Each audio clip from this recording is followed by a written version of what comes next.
So today we'll talk about endocrine system. You know that there are two control systems in our body. One is the nervous system and the other one is the endocrine system. Endocrine system works through the hormones, and you already know that the nervous system works through electrical signal transmission. That's why the nervous system is fast acting control system and endocrine system is rather slower because the hormones should be synthesized, produced, then released, right? Should go to the site of action and then perform the action. First, we talk about the properties of endocrine system. Then we'll talk about the important endocrine glands. We'll see important endocrine glands and their locations and their functions.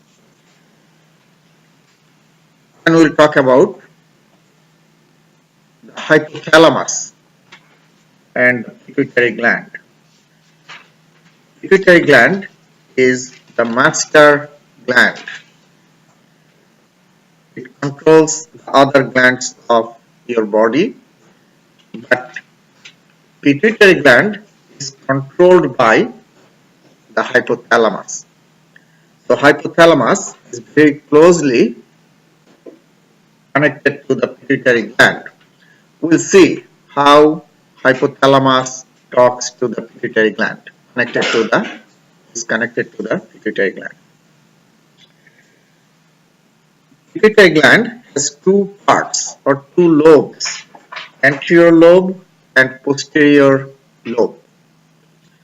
Anterior lobe releases 6 hormones and posterior lobe produces 2 hormones. So we will see what are those anterior pituitary hormones and posterior pituitary hormones.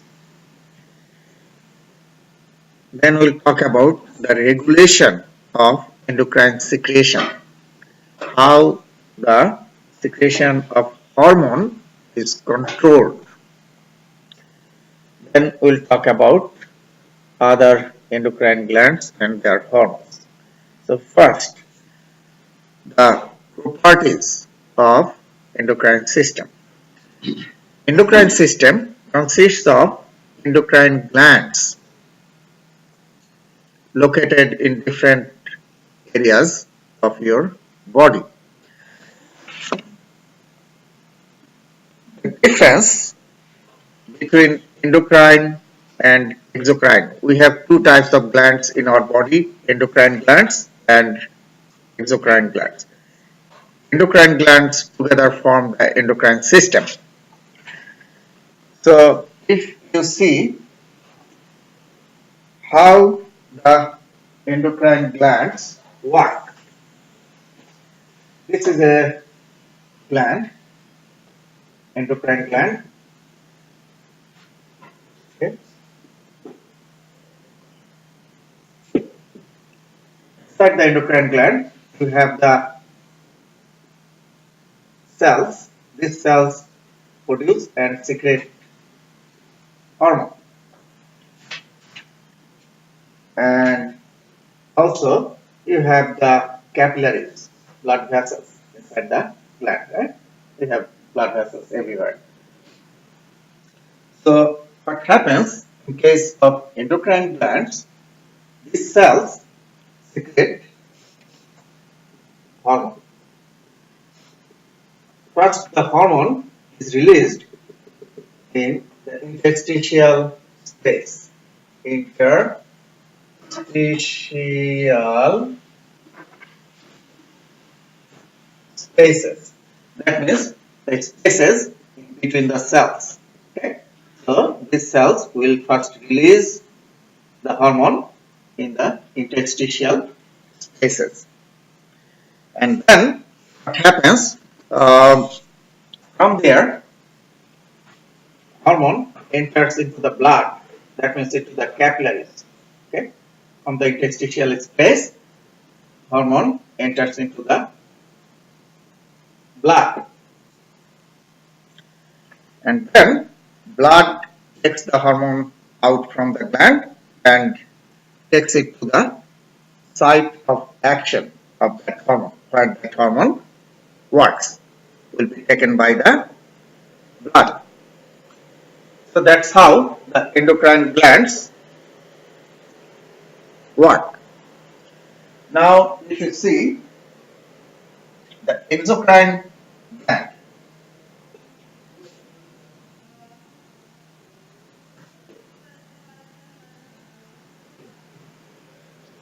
exocrine glands also have cells inside, and these cells produce and secrete or release hormones. But in case of endocrine glands, the hormones are directly released into the duct.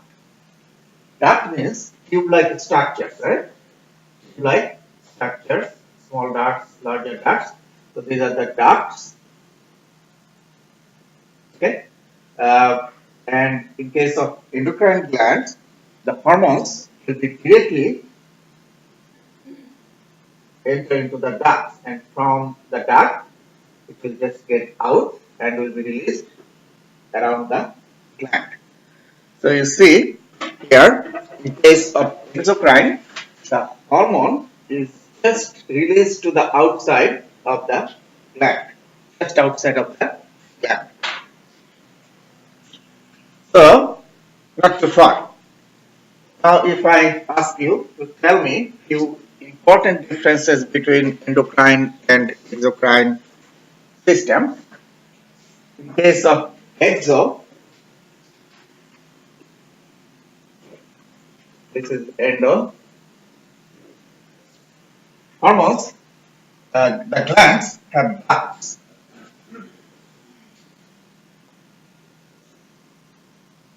Okay? So, the glands have ducts inside. In case of endocrine, there is no duct. So, endocrine glands are ductless glands.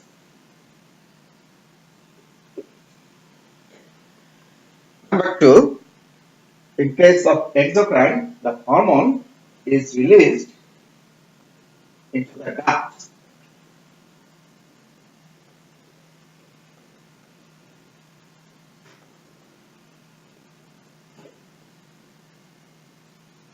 Right? Hormone is released into the duct. In case of endocrine, the hormone is released first into the interstitial space and then will go to the blood.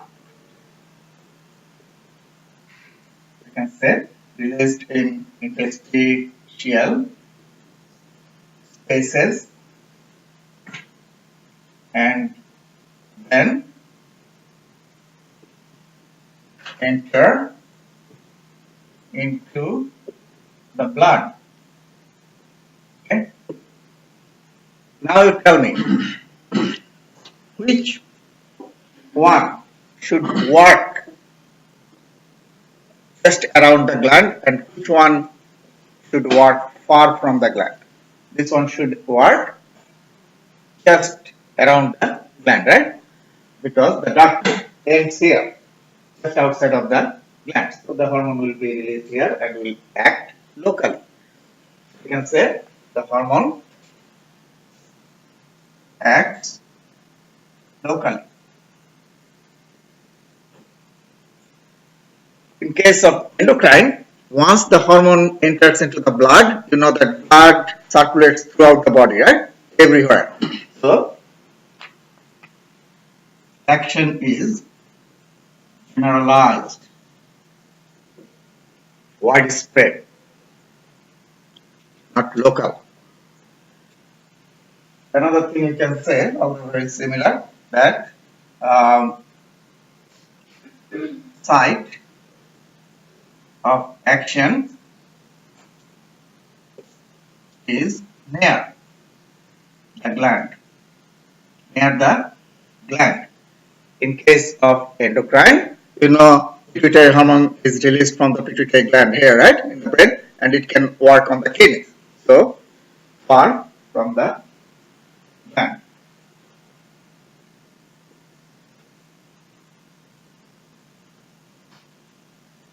Okay. So, those are the important differences between the endocrine and exocrine systems. Can you give us an example of where an exocrine? Exocrine, your sweat gland. Oh, It's released in the skin, outside of the skin. Okay. Important endocrine glands and their locations.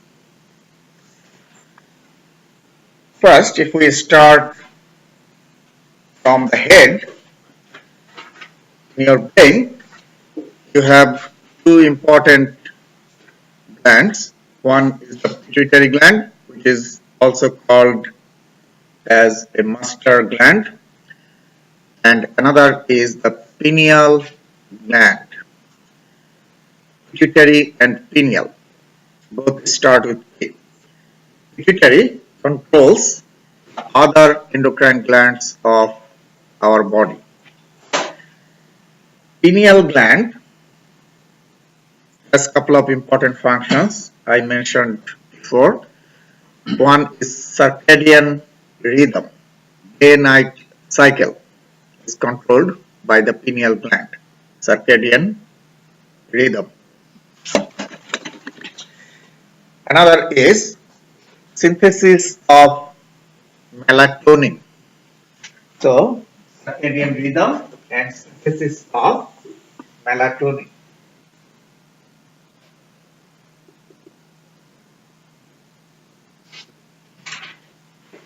And synthesis of melatonin.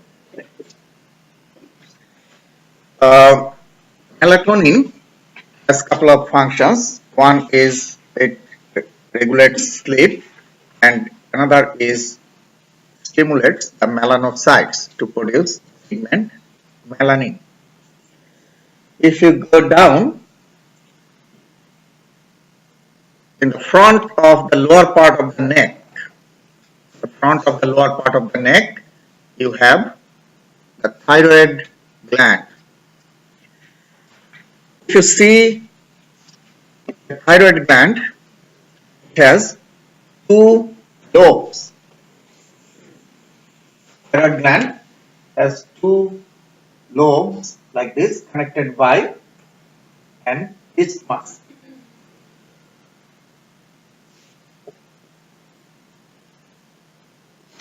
These are called lateral lobes. Two lateral lobes connected by a middle part that is called the isthmus.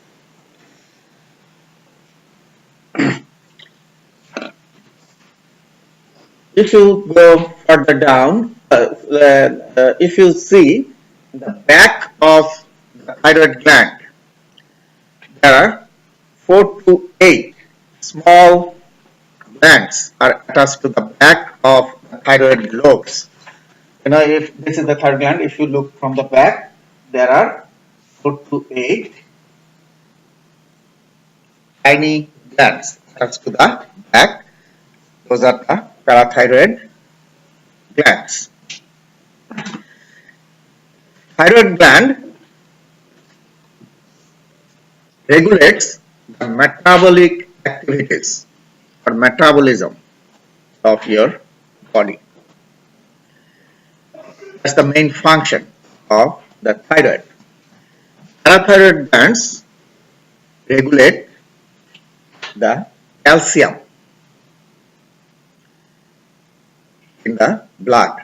The concentration of calcium in your blood is controlled or regulated by the parathyroid gland. Now, if you go further down, in the very upper part of your thorax, just below the neck. Here you have the thymus. Thymus is responsible for immunity, defensive functions of your body. If you go to the abdominal cavity, on the top of your kidneys, like the crowns of the kidneys, you have two adrenal glands sitting on the kidneys. Since they are located on the top of the kidneys, they are also called suprarenal glands. Supra means above, renal means kidney. Suprarenal gland. There are two.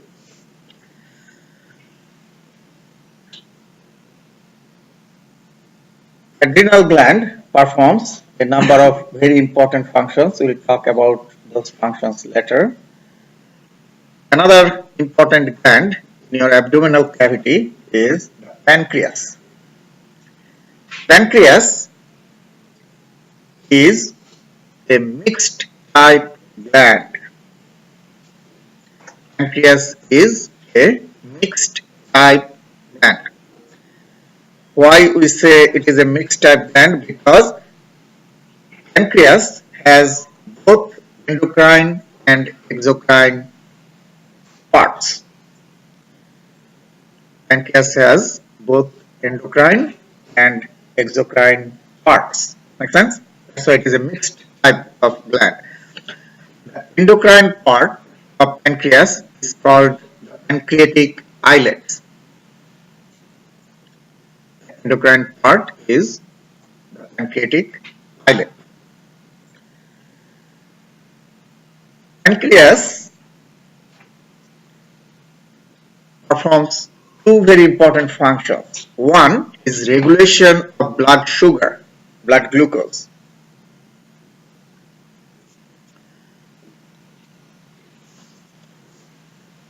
And that function is the function of endocrine part of pancreas. Regulation of blood glucose or sugar is the function of the endocrine part of pancreas. How the endocrine pancreas regulates the blood sugar? From pancreatic islets, two hormones are released, insulin and glucagon. Okay. These are two hormones released from the endocrine part of pancreas. Insulin lowers the blood sugar, you know that, and glucagon just does opposite, increases the blood sugar. Okay, so by the action of these two, our blood sugar is regulated. Exocrine part of pancreas produces pancreatic juice. Pancreatic juice that contains digestive enzymes. Okay, that's the function of exocrine part. Since we are talking about the endocrine, we'll focus more on the endocrine. Okay. Now, Can you say that one more time? The exocrine part releases digestive juice? yeah, digestive juice. It's a pancreatic juice that has all kinds of digestive enzymes, protease, amylase, lipase. Okay.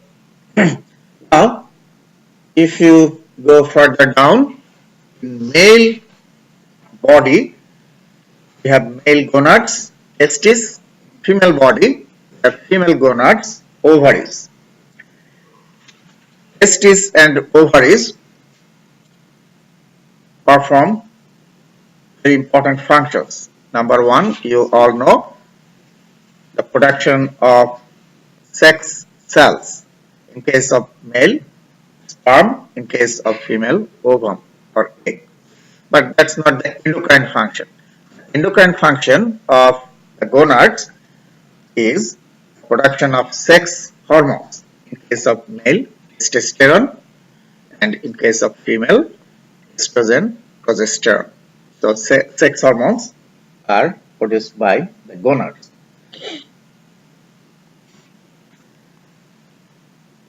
Now we'll talk about the brain structure called hypothalamus.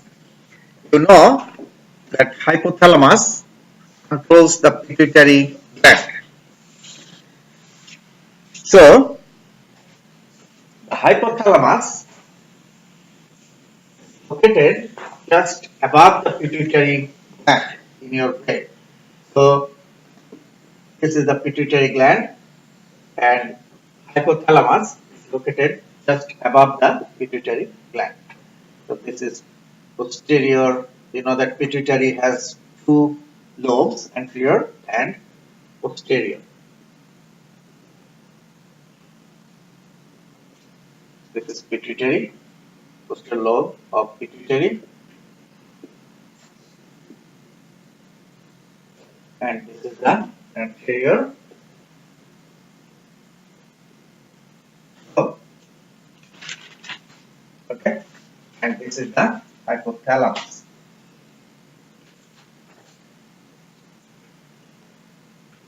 It's sitting above the pituitary gland. The boss of the pituitary gland. Okay, now the anterior lobe is filled with glandular cells, gland-like cells.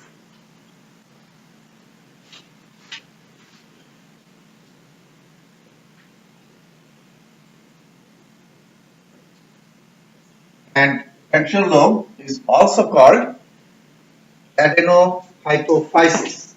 Another name of anterior lobe is adenohypophysis. Have you heard hypophysis, the word hypophysis before? You remember what's the name of that flying butterfly shaped bone? Sphenoid, right? On the top of the sphenoid you have a fossa, right? What is the name of that fossa? Hypophyseal fossa, right? Which gland is located there? Pituitary, right? So hypophysis is another name of pituitary. Hypophysis is another name of pituitary. So that's why this part, anterior part, is called adeno, means gland. Adenohypophysis contains gland-like cells. Remember, AA, adeno anterior. Posterior lobe contains neuron-like cells. These cells are like neurons.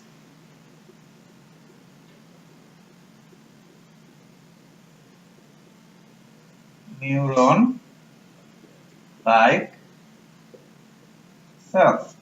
That's why the posterior lobe of pituitary is also called neurohypophysis. Okay, neurohypophysis. Now, how the hypothalamus is connected to the anterior and posterior lobes of the pituitary. Hypothalamus sends signal to the anterior lobe via blood vessel. Here you have capillary plexus,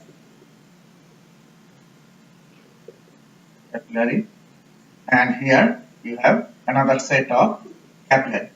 Okay.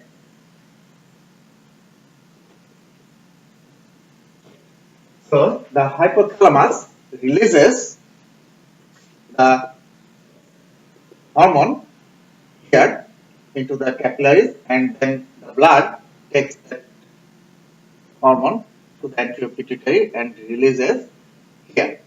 So that's how the hypothalamus sends signal to the anterior pituitary. Does the hormone then go into the glandular cell? Yes, to the glandular cells, anterior pituitary. blood takes the signal, and this pathway is called hypothalamo-hypophyseal, because you know this is hypothalamus, this is hypophysis, pituitary. So hypothalamo-hypophyseal portal system, long name but easy, hypothalamo-hypophyseal portal system.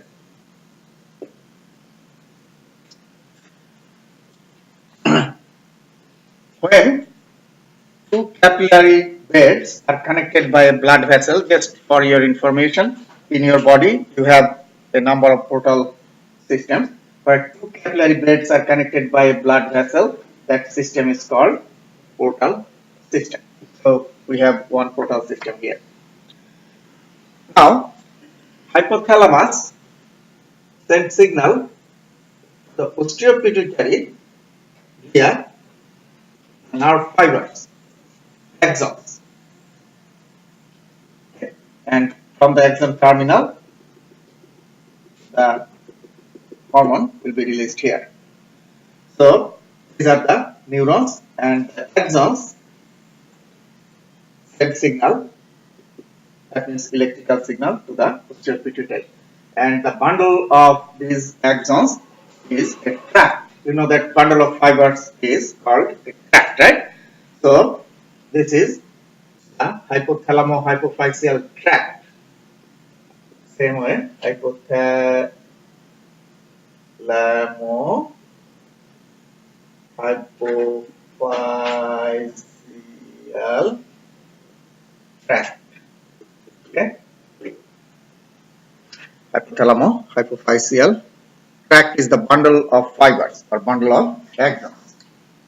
That's how hypothalamus sends signal to the anterior pituitary and to the posterior pituitary. To the anterior pituitary, here the blood. To the posterior pituitary, here the nerve fibers. Tract. Now, the chemistry of hormones. The hormones, if you see the chemical composition, the hormones could be protein or lipid. Protein hormones are called amino acid based hormones, protein in nature. Because you know that amino acids come from protein. Amino acids form protein. Example, amines, peptides. Those are amino acid hormones. Steroid hormones are lipid in nature and come from cholesterol, produced by cholesterol fats. Example, your sex hormones are steroid type hormones. Your adrenal hormones, many adrenal hormones, adrenal gland hormones are steroid hormones. Okay, now the pituitary gland. I have already mentioned how many hormones are released from the anterior pituitary. How many? From anterior, 6, and from posterior, 2. So what are those 6 anterior and 2 posterior pituitary hormones? Anterior pituitary hormones are growth hormone, thyroid stimulating hormone, adrenocorticotropic hormone, follicle stimulating hormone, luteinizing hormone, and prolactin. You have to remember all these names. These are 6 anterior pituitary hormones. Growth hormone. Very nice name, right? Growth hormone. It does what? Helps in growth of the body. Growth hormone works on all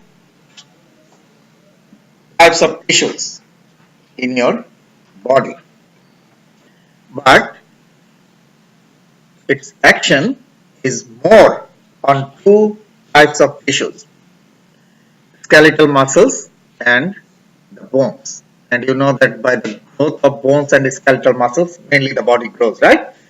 When the bones grow and the skeletal muscles grow, the body grows. So on those two types of tissues, the action of growth hormone is more. Is it clear? Correct. But its action, see, is present in all tissues of the body. Now you tell me, during the growth, when your body grows, if the secretion of growth hormone is more than normal, then what will happen? The person will grow fast, very big, right? And that is called what? Giantism or gigantism. Have you heard that word? Gigantism or giantism. Person will be very big, and if the secretion of growth hormone is less than normal during the growth of your body, when your body is growing, if the secretion is less than normal, then what will happen? The person will not grow adequately, not enough growth will occur, right? The person will stay small, and that is called what? Dwarfism. Okay? So, growth hormone is an important hormone, and you now know that normal amount of growth hormone secretion is essential for the normal growth of the body, right? During the growth of the body, normal amount of secretion is very important. Now, the person, the giant or gigantism person, although his body is very big, size is big, but lifespan is shorter than normal people. Why? Because the growth hormone increases the blood sugar. Okay, so growth hormone does what? Increases the blood sugar. So now you think that in giant person's blood sugar is always high, and pancreas from the beginning, pancreas will try to lower the blood sugar. Make sense? By releasing insulin. We know that pancreas releases insulin to lower the blood sugar. So pancreas is working very hard, right? And eventually the pancreas will burn out. Okay, so the person suffers from diabetes mellitus in most of the cases. Giantism person, giant person suffers from diabetes mellitus. Also, as I have mentioned, growth hormone works on not only bones and skeletal muscles but other tissues, right? So the heart will be what? Big. The lung, liver, all structures will be bigger than normal size. Remember, big doesn't mean good. Normal size is good, right? Small is not good, big is not good. So those organs, important organs, have malfunctions. Less not normal function in many cases. Okay, so gigantism and dwarfism, right? You understood that? Okay. Now, what can happen if the person's growth hormone secretion was normal during the growth of the body, but after the growth is completed in adulthood, if the growth hormone, for example, the person is 40 years, now if the growth hormone secretion suddenly increases from the pituitary gland, then what will happen? That condition is called acromegaly. The condition occurs that is called acromegaly. What happens in acromegaly? The growth hormone increases the width of the finger bones. phalanges and the fascial bones. So those bones will not grow in length but will grow sideways, will get wider. And you see the person's fingers are big, thick, the facial bones are thick, the face will look big, and also protruded mandible. You know that? Protruded mandible, the mandible is pushed forward. Yeah, exactly. Yeah, you can imagine his face. Okay, that's like acromegaly type face, um, and the tongue gets thick because tongue muscle grows more after. Uh, so those are the signs of acromegaly: thick fingers, big facial bones, wide, protruded mandible, thicker tongue. Okay, now the thyroid stimulating hormone. Thyroid stimulating hormone stimulates the thyroid gland. That's why it is called the thyroid stimulating hormone. And follicle stimulating hormone works on the gonads, ovaries, and testes and help in the growth of the follicles. Yeah.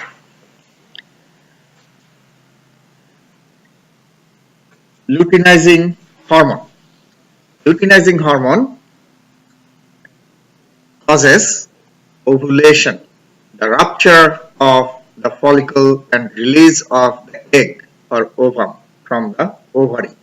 You know that the release of egg or ovum from the ovary is called ovulation. The egg comes out, right? So that is helped by the luteinizing hormone. Prolactin works on female breast mammary glands and helps in the production of milk. So this hormone is secreted more when? Yeah. So the production of milk is the function of prolactin. So these are the anterior pituitary hormones. Posterior pituitary releases two hormones. What are those? Oxytocin and antidiuretic hormone. Oxytocin plays few important functions. Number one, contraction of the uterus during labor, childbirth. Uterine contraction. You know that uterine contraction causes childbirth. It is a very important hormone, oxytocin. Number two, ejection of milk from the female breast or mammary gland. Ejection of milk. So when the baby sucks mother's breast, then this hormone is released more, and that helps to eject the milk out. So if I ask you which hormone helps in the production of milk, which one? Prolactin. It is anterior posterior pituitary hormone. Which hormone helps in the ejection of milk? It is anterior or posterior? Posterior pituitary hormone. Okay. Antidiuretic hormone. First, you tell me, what is diuresis? Have you heard that word? What is that? Yeah. It causes, no? Diuresis is more urination. Production of more urine, okay? If I ask you what is diuretic, then what you said is appropriate. Diuretic causes diuresis. Make sense? So diuretics cause diuresis. Now you tell me, diuretic, what's the difference between diuretic and diuresis. Diuretic is the chemical, right? That causes diuresis. Diuresis means what? Output of urine, right? Production of urine. So, you get it? Coffee, when you drink coffee, more urine is produced. That means who is diuretic and what is diuresis? Diuretic is what? Coffee is diuretic, right? Coffee is diuretic chemical. And causes diuresis means production of urine, excess urine production, diuresis. Okay. Uh, so now you tell me, antidiuretic will do what? Reduce the production of urine, right? Antidiuretic hormone lowers the urine production, decreases the urine production. Make sense? Do you get it? Yes or no? Okay. So antidiuretic hormone lowers the urine production, but decreases the urine production.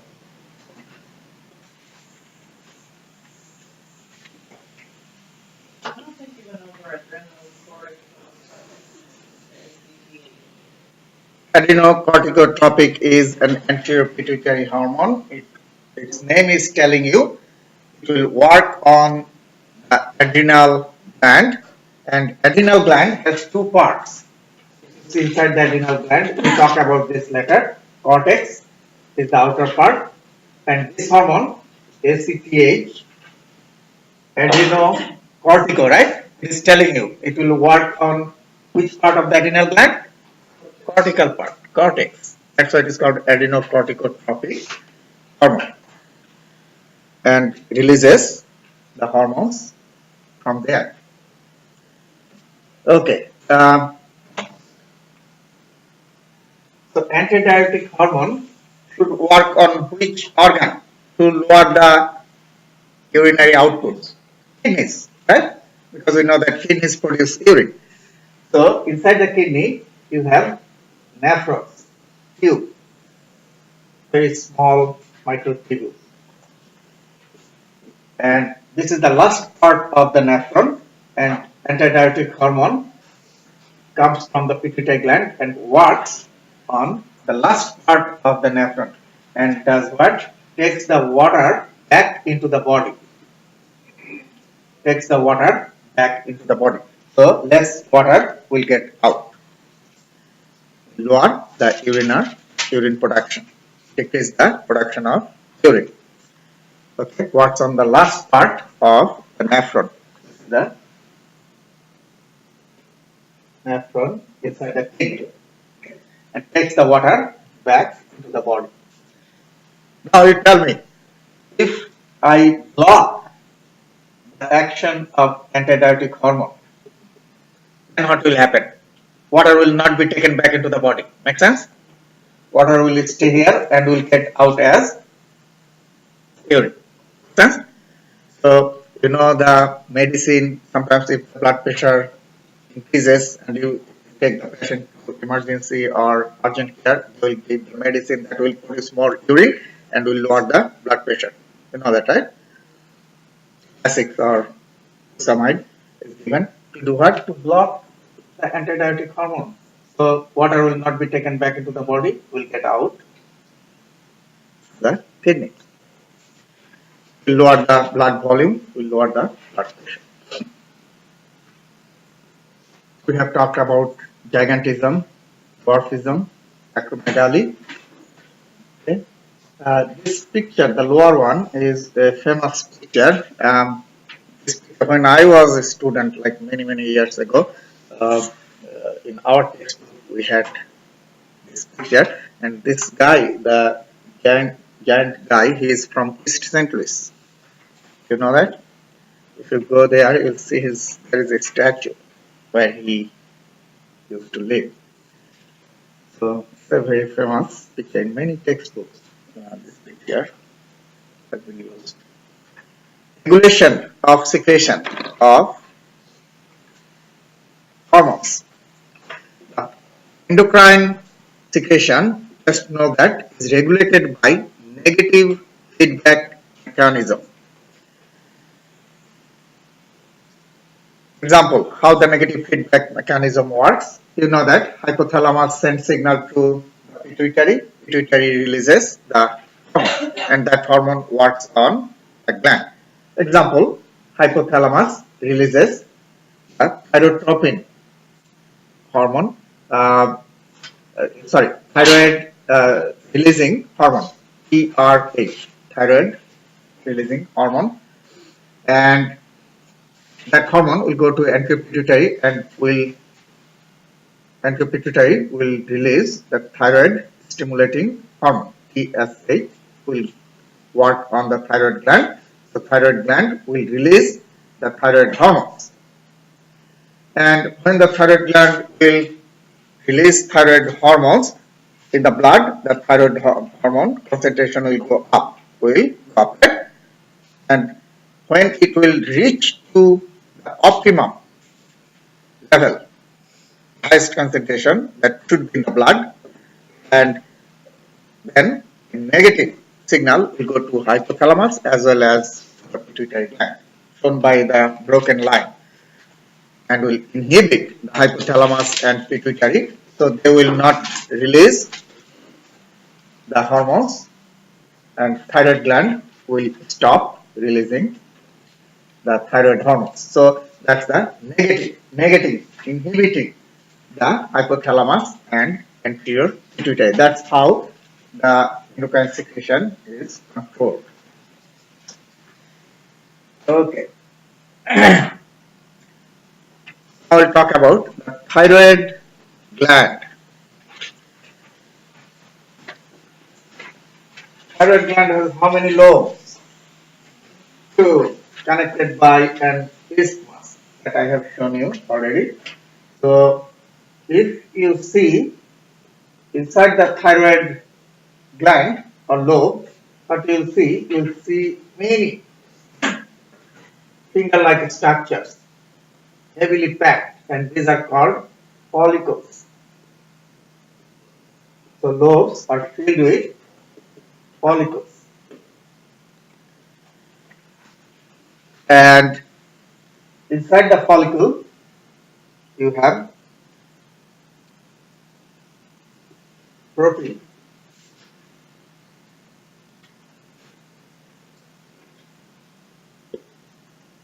Protein colloid called thyroglobulin. Okay?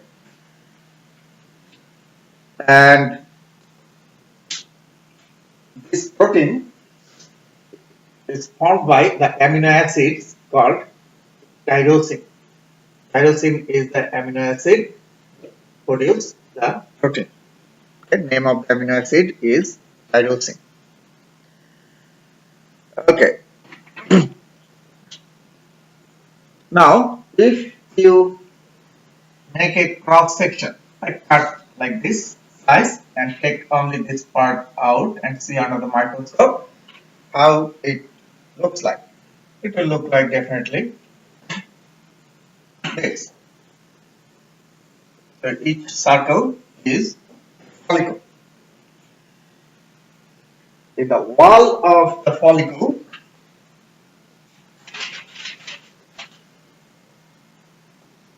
these cells are called follicular cells. Makes sense. The wall of the follicle, we have follicular cells. All these are follicular cells. And in between the follicles, you have cells in between the follicles, outside of the follicles, and these cells are called parafollicular. Parafollicular cells. So you see, in the thyroid gland, you have follicular cells in the wall of the follicles and parafollicular cells in between the follicles. The follicular cells produce two hormones, T3 and T4. 4. These two thyroid hormones, tetraiodothyronine. Tetra means what? Anybody? 4. And tri means 3. So T3 is also called triiodothyronine. T4 is called tetraiodothyronine. Okay. And parafollicular cells produce the hormone that is called calcitonin. Calcitonin. Okay. So those are the thyroid hormones. T3, T4 and calcitonin. Follicular cells produce T2, T3 and T4. Follicular cells produce what? Calcitonin. Make sense? Okay. T3 and T4, and here these follicles are filled with thyroglobin, that protein colloid formed by tyrosine. Right? Tyrosine is the amino acid. Those amino acids form the thyroglobin protein. Okay. Now, T3 and T4 are responsible for metabolism. They increase the metabolic activities. Increase the metabolic activities. Calcitonin has a different function. Calcitonin lowers the blood calcium, increases the blood calcium.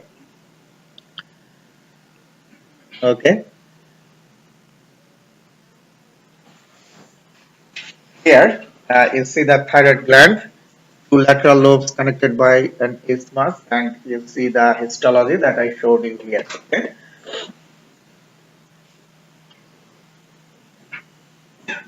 Now, the synthesis of thyroid hormones T3 and T4.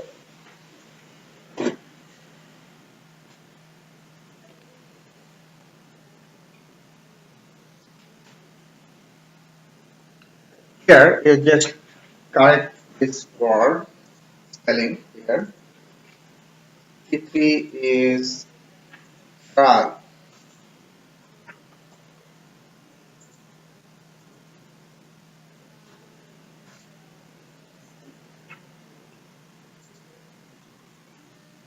T3 is tri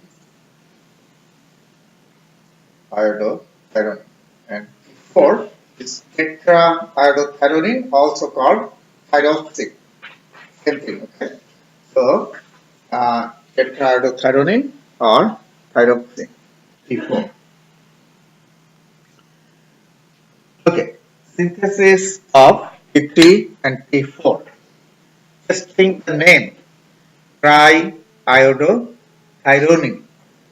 That means it has how many iodine? 3. So T3 is synthesized, is formed by 3 iodine atom and the amino acid tyrosine. You know that in the hemoglobin you have tyrosine. So that's how T3 is formed. T4 needs 4 iodine atom and tyrosine. So that amino acid is very important, as well as iodine atoms. Okay. Um, so that's how T3 and T4 are formed. And the protein colloid is called thyroglobin inside the follicle. Now you can tell if someone has hyperthyroidism. Probably you have heard that term, hyperthyroidism. That means the thyroid gland is hyper, works more than normal. So metabolism should be more or less? More, because T3 and T4 will be produced more, right? Metabolic activities will be more. Even when the person is sitting rest, the metabolism is higher than normal. Make sense? What kind of changes you will see? When the metabolism increases, when you do exercise, right? Your metabolism increases in your body. What kind of change you see in your heart rate? Heart rate increases, right? How about body temperature? Increases, right? Metabolism more, respiratory rate will be more because you'll need more air. The heart rate will be more. The body temperature will be more. So those are the symptoms of hyperthyroidism. In hypothyroidism, if the thyroid gland function is less, then what will happen? Opposite, right? So heart rate will be what? Less, lower. Body temperature more than normal, right? So if you touch that person's body, you will feel cold. Skin is cold. Make sense? So those are the symptoms of hyper and hypothyroidism. Um, Also in hyperthyroidism, the person gets skinny eventually because metabolism is more, right? So the fats will be also used up. So the person will lose weight, will get skinny, and the person gets irritated easily, you know, gets irritated or always kind of, um, uh, how to say that? Yeah, irritable, kind of discomfort. If they have hyper, their blood pressure is up, Blood pressure will be up. Yeah, could be. their heart rate Yeah, is up. heart rate is at top. Yeah, so more metabolism. The chances is also, yeah. Sleeplessness. The person will have less sleep, sleepless, lose sleep, insomnia.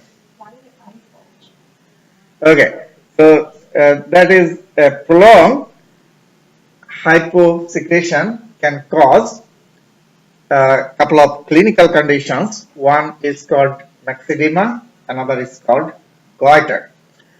Myxedema is a condition where you will see the person's eyeball is big, pushed outwards, forward.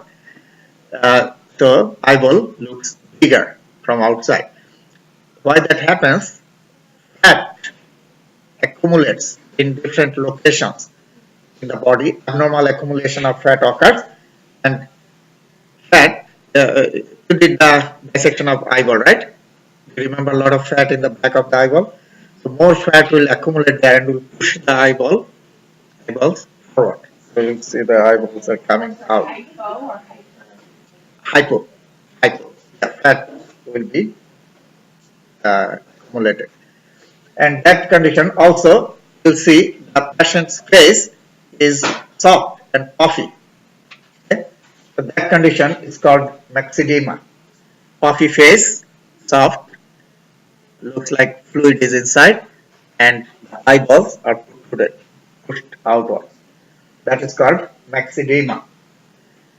Another thing happened, particularly in kids more, that is called goiter. Goiter is the enlargement of the thyroid gland. Enlargement of what? The thyroid gland. Uh, it happens due to lack of iodine. Iodine is essential for T3 and T4, right? We have seen that. So if iodine is less in the food, then T3 and T4 will not be produced enough. Make sense? And that's why you see goiter more in third world countries where the kids suffer from lack of nutrient rich food, iodine rich food.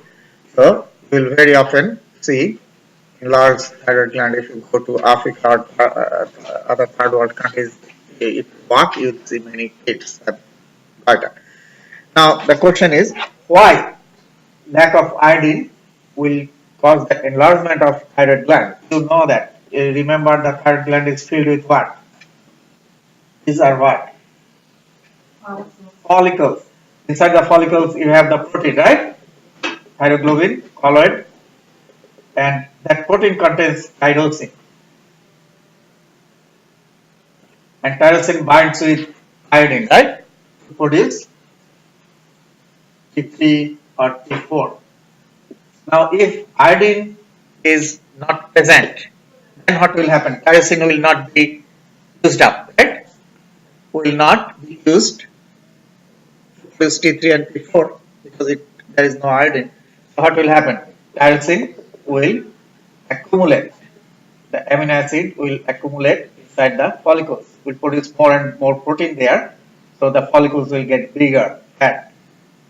And accumulation of thyroglobin or protein will make the gland enlarged, bigger. Now, if you feed iodine to that patient, then what will happen? Quickly, tyrosine will start to bind with iodine to produce T3 and T4, right? Because nothing is abnormal there. You are not giving iodine from outside, right? So that's the problem. So T3 and T4 will be produced. The tyrosines will come out and will gradually shrink the follicles, and the size of the thyroid gland will get smaller. Yes. I thought you said that the eyeball bulging was also goiter. No? Goiter is enlargement of thyroid gland. Myxedema is the yeah. Yeah. So see the picture, lower picture is myxedema and goiter is the upper one. Yeah, this boy is from the country where born. I was born. Bangladesh. In the bottom of the picture, you will see the courtesy or something. Okay, calcitonin lowers the blood calcium. How? You know that in the bone matrix of the bone, you have calcium. Bone matrix is filled with calcium. You already know that, right? A lot of calcium is there. And who breaks the matrix? Osteoclast. Very good. Break the matrix and releases calcium. That calcium from the bone matrix enters into the blood and increases blood calcium. Okay. So, osteoclasts break the matrix of the bone, releases the calcium from the matrix, and that calcium enters into the blood and increases the blood level of calcium. Now, calcitonin inhibits osteoclasts. Calcitonin inhibits osteoclasts. Osteoclasts will not break the matrix, calcium will not come out, will not enter into the blood level of calcium will go down. Parathyroid glands. There are 4 to 8 small glands attached to the back of the thyroid lobes, and those are called the parathyroid glands. The hormone, only hormone, is released from the parathyroid glands is the parathyroid hormone or PTH, parathyroid hormone, also called parathormone, same thing. So very simple name, easy name, parathyroid hormone, PTH or parathormone, same thing. This hormone is very important. It increases the calcium in the blood. So just opposite action of calcitonin. Okay, and parathyroid hormone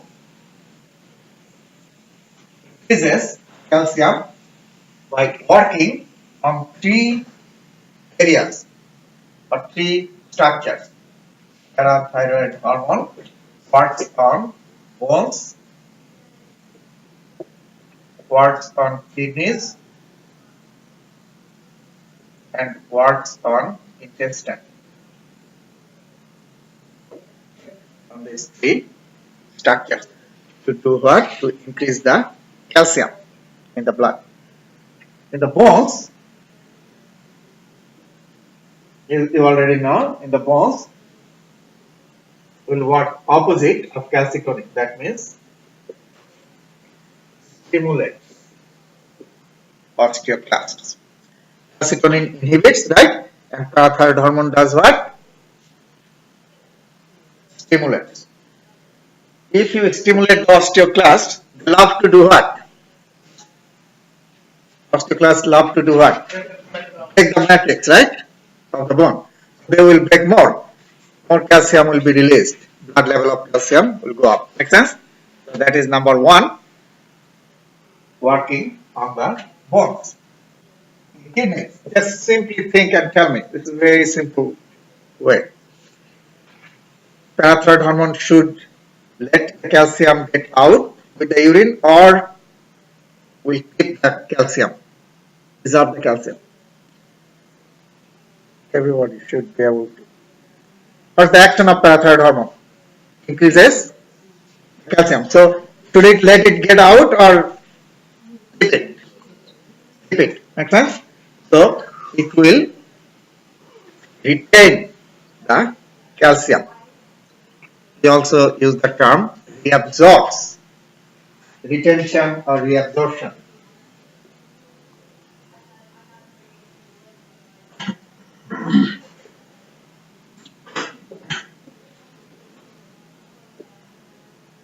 Okay, reabsorbs or retains the calcium.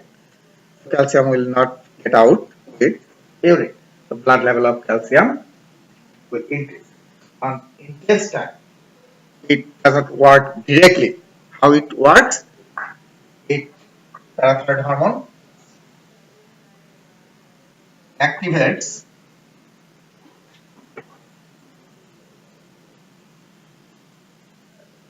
more vitamin D.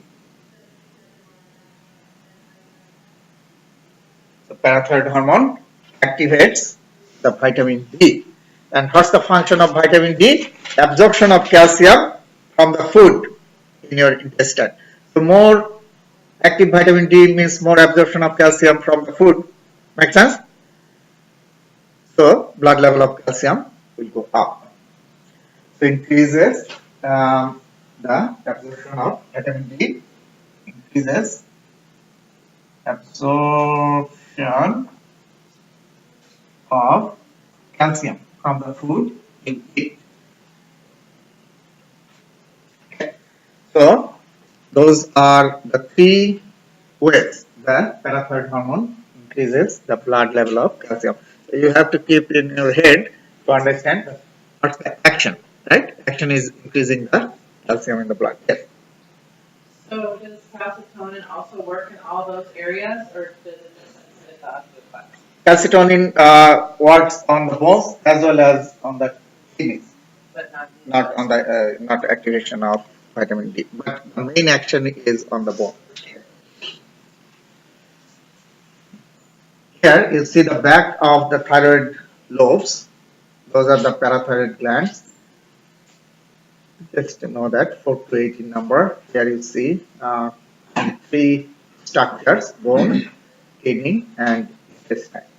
And you know how they work, how it works. Hyper and hypoparathyroidism. If the parathyroid hormone is released more than normal, now you think that if more parathyroid hormone is released more than normal, then what will happen in the bone? Matrix will be destroyed more, right? More than normal. Then the bones will get soft and fragile. And the calcium in the blood will be elevated, increased. And that, remember, the range of calcium in your blood must be between 9 to 11 milligram per 100 milliliter of blood or deciliter of blood. This is the range, and calcium must be in this narrow range. If it goes above 11, that is called hypercalcemia. Right? Hypercalcemia, that could be dangerous because that will depress the nervous system. And you know that nervous system is the main control system of your body, right? So all the control functions will be depressed. That could be very dangerous. Hypoparathyroidism will lower the calcium because parathyroid increases, so hypo will lower the calcium, and that is called hypocalcemia.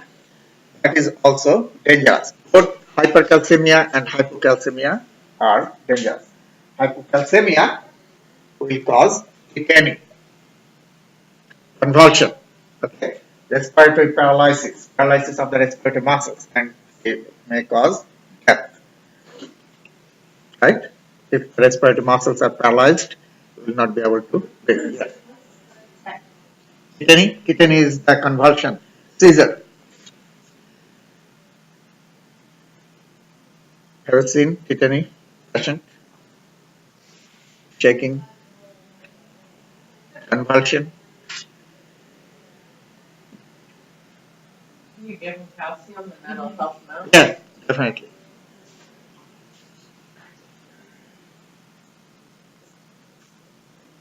Adrenal glands. How many you have? Two sitting on the kidneys. They're like who's in the crown of Prince of England, crown of the kidneys, sitting on the kidneys. And so sits on the top of the kidney like this. It has how many parts? Two. Outer part is the cortex and inner part is the medulla, right? Medulla. Now, in the cortex, you have three layers. In the cortex, you have how many layers? Three layers. One, two, three. And these three layers produce three different types of hormones. That means they work like three different endocrine glands because they produce completely three different types of hormones. Make sense? And medulla produces another type of hormones. So, entire adrenal gland, although it is a single gland, it works like four different endocrine glands. The cortex part works as three different glands because three layers of cortex produces three different types of hormones. So what are those three layers in the cortex? Zona glomerulosa, zona fasciculata, and zona reticularis. You must remember these names. Very important for your exam. Everything is important. Okay. The hormones produced by those three layers. Zona glomerulosa produces mineralocorticoids hormones. Zona fasciculata produces glucocorticoids, and zona reticularis mainly produces sex hormones. So now the function of mineralocorticoids. If you just think the name of it, mineralocorticoids regulate the minerals in your blood. Regulation of minerals. Okay, sodium, potassium, calcium, magnesium, iron, all those are minerals. So now the main mineralocorticoid, there are a number of mineralocorticoids. The main one, just know the most important one is called aldosterone. Works on kidneys. Okay, aldosterone is the main mineralocorticoid. Glucocorticoids. Glucocorticoids help in glucose metabolism, but that was the first function we knew about glucocorticoids. But this hormone, glucocorticoids, have another very important function. What is that? Strong anti-inflammatory action. Strong anti-inflammatory action. Have you seen, have you heard the name hydrocortisone? Okay. When you get inflammation, right? Or in your eye or in your nose or skin, you put hydrocortisone 1%, 2% ointment, right? Or drop. Cortisone, hydrocortisone, prednisolone, cortisol, those are glucocorticoids. And you now know that how strong, right? Only 1% or 2% quickly kills the inflammation, right? Quickly kills the inflammation.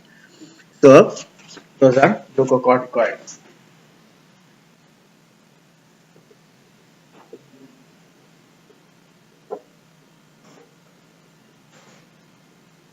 Okay, those are examples.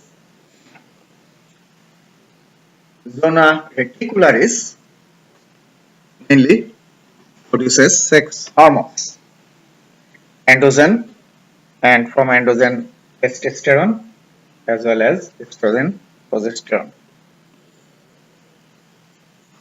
Here you see the layers of the cortex, zona glomerulosa, the outermost one, middle one is zona fasciculata, and inner one is zona reticuli.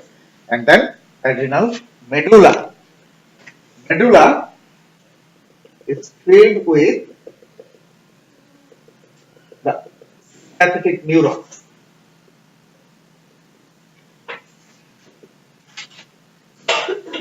Sympathetic neurons. And these neurons releases adrenaline and noradrenaline. Have you heard this name? Have you heard adrenaline? Side. Right, very good. Like sometimes if you uh, get the movie DVD on the box, you'll see this movie has a lot of action, suspense. It will increase your adrenaline. That means will excite you, right? Will cause excitation. Make sense? And you already know sympathetic activation does what? Excitation, right?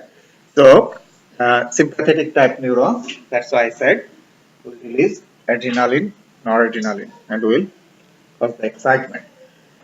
Adrenaline and noradrenaline are also known as epinephrine and norepinephrine. Okay, same thing. Adrenaline, epinephrine, noradrenaline, norepinephrine. So those are the adrenal gland hormones. Yes.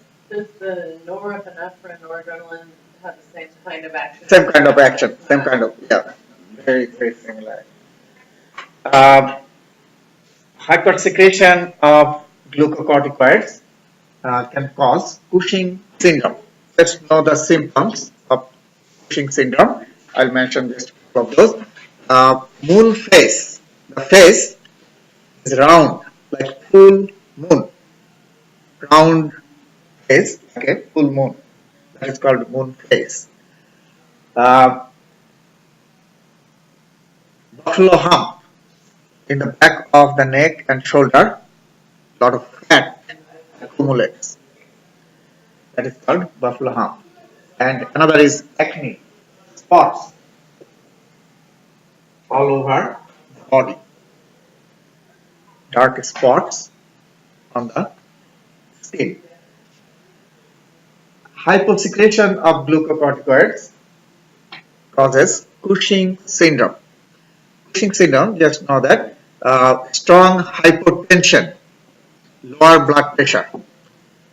Blood pressure becomes very low, drops a lot. Strong abdominal pain.